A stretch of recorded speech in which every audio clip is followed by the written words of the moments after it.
They said, well, there were other people in the jail, so he actually made 23 trips. Why was he so adamant that he wouldn't work with the CIA? He didn't want to be a member of the CIA. What do you think? I think he also What was the shame of it? I mean, it was an elite corps at the time. He did not want to be associated. He had children that had to go through private school and college. Well, he wasn't going to I only know that it was anathema to him to join the CIA. I think there are two things going on. That's one. I think the other Between 1966 and 71, Max achieved the release of 11 CIA agents. No. I don't know anything about that. That's what I've always thought. yes. He told me there were 11. Yes. He told me. And I said, how do you know they were agents? Because there was a riot, and he said, they told me. I asked Oh, you mean these prisoners? Yeah, the ones in jail. Yeah. I can't remember now whether it was 9 or 11. But anyway, he went over 23 times and became more than half as well. Not just on. No, there were others. In fact, there was one. There was the Tennessee. The Tennessee. AEC. No,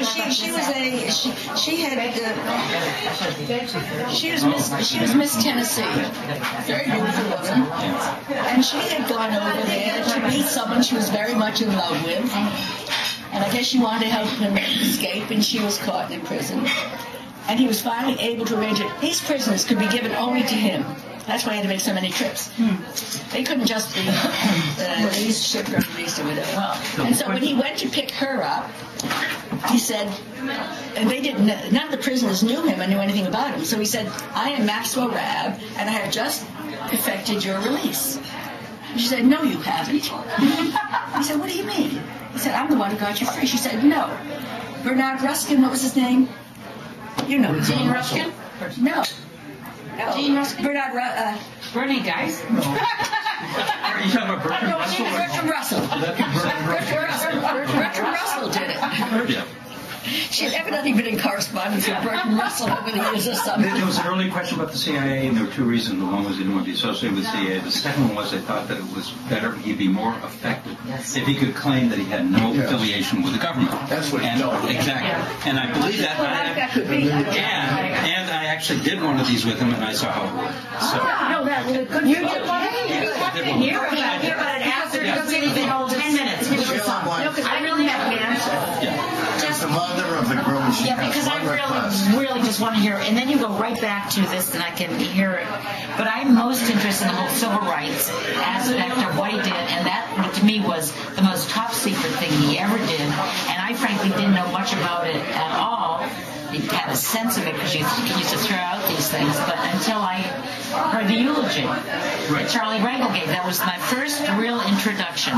Because this was a man who felt that he could never get anything done if he told anybody about it. And then when it was done, it was history and he could move on. So, and keep with the theme of Adam Clayton Young.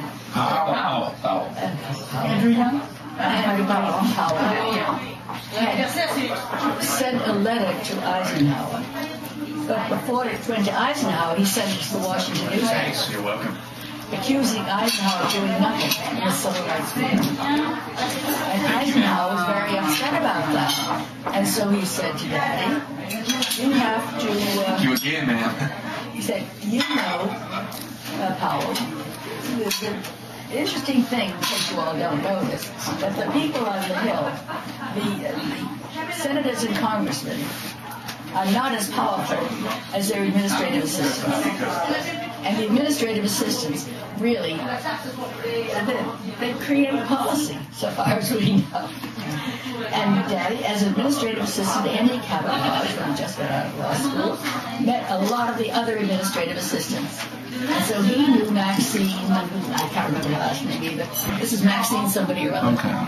He was the administrative assistant to Adam Clayton Powell. And Daddy knew Powell, of course, he'd been on the Hill. So Eisenhower said to Daddy, you've got to do something about this. You've got to go to Powell and tell him that I'm very happy to cooperate and do whatever I can. So Daddy made an appointment. He went over and he went in and told Maxine that he would like to meet. He'd like to meet with Powell. Powell came to the door and said, well, Max, it's about time. I've been expecting you. And so Daddy went in and he said, Adam, I'm ashamed of you. And Adam said, what do you mean you're ashamed of me? And he said, why didn't you go direct to the president and talk to him about it? Why did you have to go to the press? So Powell said, okay, what shall we do? And he said, what shall we do? And that was the beginning of the movement. And the interesting thing is that Robert Anderson, who was a Southerner, and was Secretary of the Navy, was then Treasury. Treasury. Navy, then Treasury. Yeah, but I think he was in the military. Yeah, he was a real Southerner. He was a real Southerner. And so what about Robert Anderson? And he was very cooperative, which is why Daddy was able to go into the military, where the bathrooms were colored and white, and the water fountains were colored and white. And what were they going to do about that? So Daddy said, simple. Overnight, paint the doors, and just don't put anything back on.